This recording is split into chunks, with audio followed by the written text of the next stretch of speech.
NorCal. 209 King of Comedy. It's Rick without the K. James presents, in my opinion, podcast. Okay, next topic, we're going to discuss which song gave you a different feeling after you watched a video of it. We talked about this a little earlier. You're still thinking, so we'll let you come last. The reason I bring this up is because I think for me as my childhood, my father was a DJ, so we always heard music. That's why I always play music no matter what the fuck I do. There was always a playlist on something. So, and it wasn't until this song and this video where I was like, man, that made a big ass difference. And it was a weird fucking song and stupid. It was Aaron Hall. Right. I Miss You. Okay. Right? And I fucking did not like the song. And I was like, why is this song getting so much fucking play? Mm-hmm. And then the video came out. And I don't know if you remember the video, but I was telling her, she's like, I don't remember that. I said the video was his baby's mama gave birth.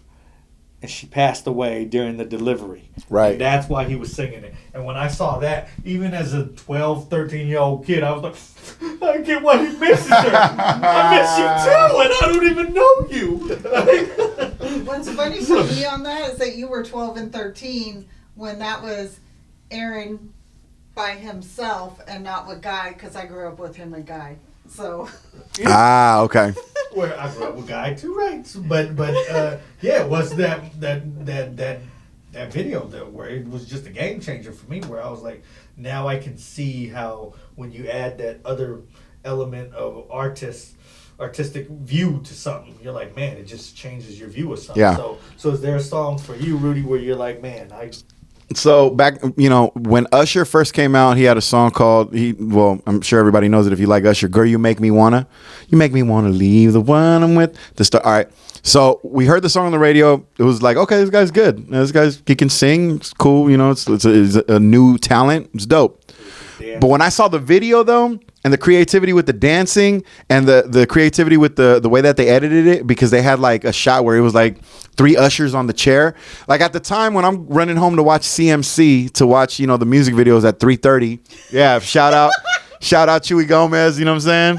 The homie right there who used to run CMC. I think he's still doing it, but yes, Doug, I was on that shit. I used to run home to go watch CMC because it started at 3:30.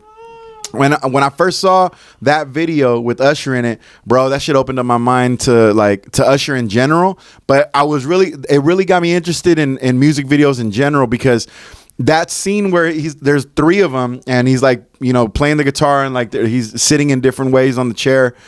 That to me was like groundbreaking at the time. I'm a youngster. I'm like 14, you know what I mean? Yeah. But to me, that was groundbreaking. I was like, what the fuck? And I was taking a video class, audio and video class in high school. And I was like, oh man, I got to learn how to do this type of stuff. I never did, because I was always a terrible student. But, I just sucked. You know what I'm saying? I just never paid attention, and I just kind of bullshitted my way through high school. But that gave me some interest in like video editing, so kind of by proxy, I just kind of became an Usher fan for the rest of my life, because that one video made me look at music videos and at R&B and what you could do with at the production part of the video. It made me think like, damn, like you can get real creative with any type of genre, because I had seen some cool stuff in hip hop before, but I never really saw it in R&B. So when Usher came out and busted that video out, that just changed my whole view on R&B in general. And like how creative you can get. It could be cool. It could be fun. You know what I mean? Most of the R&B videos before that, in my mind, were just very slow, and they matched the vibe of what I thought R&B was supposed to be. Chill, laid back. That's cool. Ain't nothing wrong with that. But then Usher came out, started doing all these dances and shit, and they were editing the video all crazy. I was like, nah, man, this is different. So I appreciated the artist and the song even more after I saw the video. Mm-hmm. And it's still a good ass video to this day. Yeah. You're still thinking? I am. Here, we're going to help you out, because I was thinking about it when he was saying that, and I said, since she's older, right? What? Mother, you know what? Let's beat his ass. No. Let's beat his ass. We're gonna beat. We'll be right back, y'all. I know you're not that much older than me, but I take it to the effect of like Billie Jean.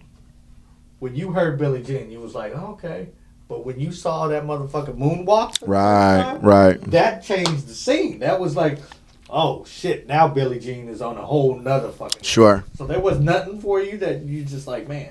I mean, I remember waiting for every new Michael Jackson video that came out. Every time he had a new album, you were like, oh shit. Like, Yeah.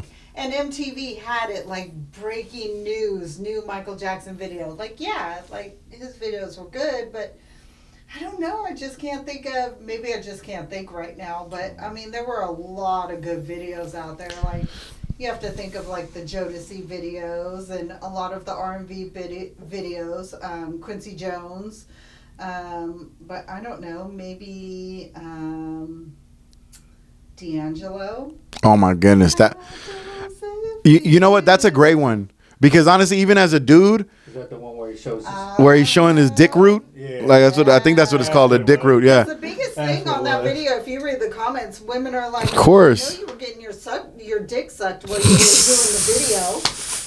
Like, you guys have never heard that? Yeah, of course. I mean, because the way he was looking down, holding his head and shit, I'm like, how's this motherfucker even And you're like just holding watching on? that video like, damn, I wish I was the bitch down there. Like, that's fucking D'Angelo, and how does it feel? But you know what though? The reason that's a good one is because that video was so provocative at the time. You know, Yes. to have a dude just basically be butt naked, almost seeing the top of his dick. You know what I'm saying?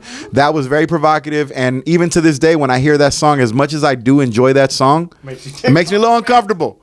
Makes me a little uncomfortable. I'm like, I don't want to, cause I be singing the song and I'd be like, hey man, like it's just the video was cool, but I wasn't that into it. You know what I mean? Like, but it does make you think. The video makes you think of that moment. You know, like dude D'Angelo just standing there butt naked, more than the song itself.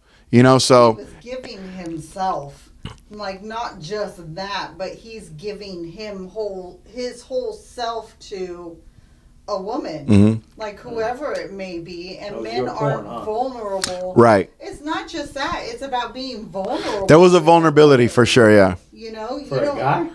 Yes. Because up until that moment, I had never even seen another dude's belly button in my life. You know what I'm saying? Like, I made sure. How many do you see now where everybody has to be absolutely cut? Right, and now there's dick roots everywhere. Uh-huh. Like that little whatever I don't even know what that's called. I'm so far from having that. I don't know what that is. I'm so far from having it that I can never understand even what.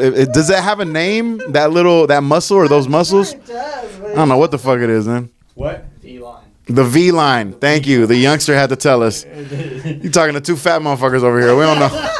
We don't know nothing about a V line. I know a V neck. I got a V You neck. got a whole line. Yeah, right.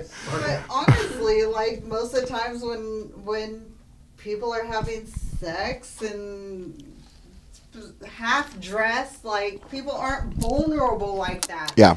Not just physically vulnerable, but mentally vulnerable. And he just gave us all of that in Yeah. the video. And it was sexy as fuck. It was dudes were mad all over the world. Like, man, this motherfucker, right? You gotta go make a video about it? Uh-huh. You bitch. And people talk about him like they do Lauren. Like he's had how many CDs out? Yeah. And we want more. Boy Charlie Murphy, my main man Rick James. That's the one you think, the comedian Rick James. Get up. I can't hear my neighbor crying, I can't breathe. Please hit the subscribe button down low so you can see all new clips, all new episodes coming to you.